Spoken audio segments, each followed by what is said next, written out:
This is another damn podcast about digital asset management. I'm Henrik de Gyor. Today I'm speaking with Cynthia Hilsinger. Cynthia, how are you? I'm just fine, Henrik. Great. Cynthia, how are you involved with digital asset management? I manage a series of files, images, etc., about a terabyte at Headquarters Air Force, Information Media Management and Graphics. Great. How does the Air Force use digital asset management? The Air Force uses digital asset management to control its unstructured assets. These unstructured assets are kept for remanipulation and repurpose. Information requests that come in for the Air Force, we can pull that information quickly, serve it up to our customers, and it all becomes part of telling the Air Force story. This is what we do, and having those assets handy, findable, discoverable, ready to be pulled, served up, made into a product that can be consumed by the customer or the public. That's an important storytelling point for us and our office. How do you get unstructured assets under control? One, you have to deal with people and personalities first, content makers, and that was the most difficult item for me. And making sure people understand that data is a corporate asset and it has a very real value, and having them understand that. Cynthia, how do you develop new metadata panels for use with the Adobe Creative Suite? We started out, we were given new governance.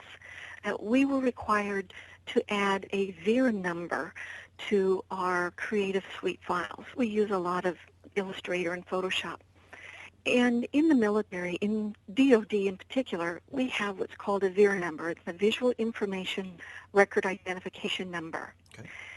Currently, there was no way to add that VIR number into the metadata panel. The practice had been to rename a file and give it this long VIR number. And to give you a sample of what a VIR number is, if you think of your car, VIN number, the vehicle identification number, which is a very long number. Yes.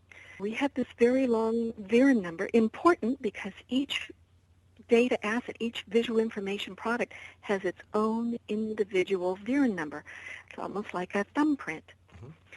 Well, how are we going to add that without changing a lot of file names to a hard-to-remember VIR number? When I was looking at the metadata panels that come incorporated with Adobe Creative Suite, I realized that they were powered by XMP.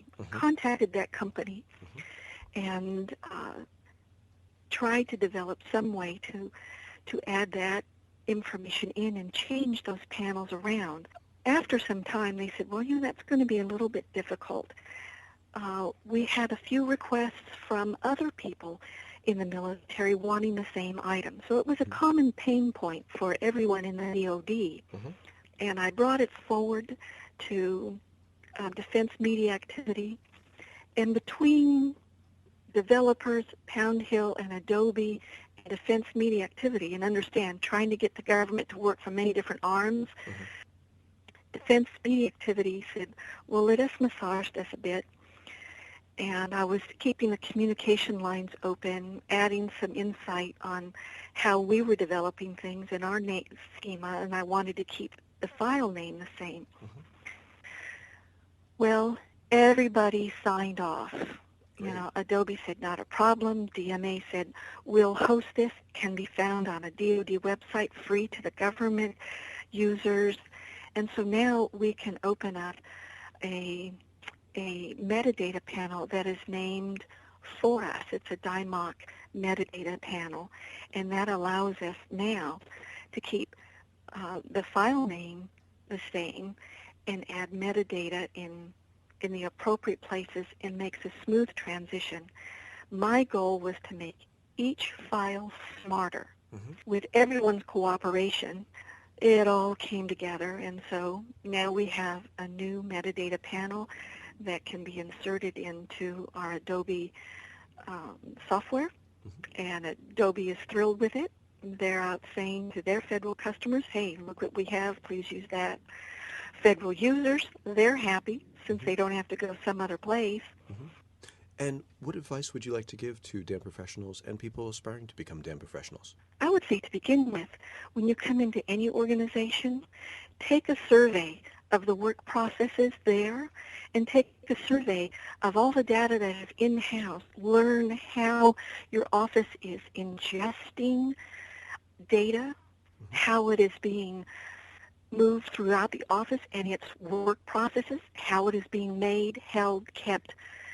And once you have a baseline of what is, and when you know what you're currently doing and how to do it, getting a DAM system or building a DAM system and having metrics is quite critically important. And that takes a fair amount of time to understand. So I would say that's a first critical step. After you know what your processes are, Sure. the next item that I would say to young DAM professionals is get a naming system. Make sure that you have a schema, how things are organized. Get a naming system, making sure that there are no blank spaces, no unusual characters except hyphen and underscore. That way, files become platform agnostic. We use Macs in our office, but many people have PCs. That way they can be sent across the internet without adding extra characters. So that would be step 2, naming conventions and getting an understanding of what things are called and making sure all files fit that naming convention and that organizational schema. So step 1 and 2, know your processes. Step 2, naming conventions and schema development. Excellent. Well, thank you so much, Cynthia. Thank you very much for having me on your blogcast. For more on digital asset management, log on to another damblog.com. Thanks again.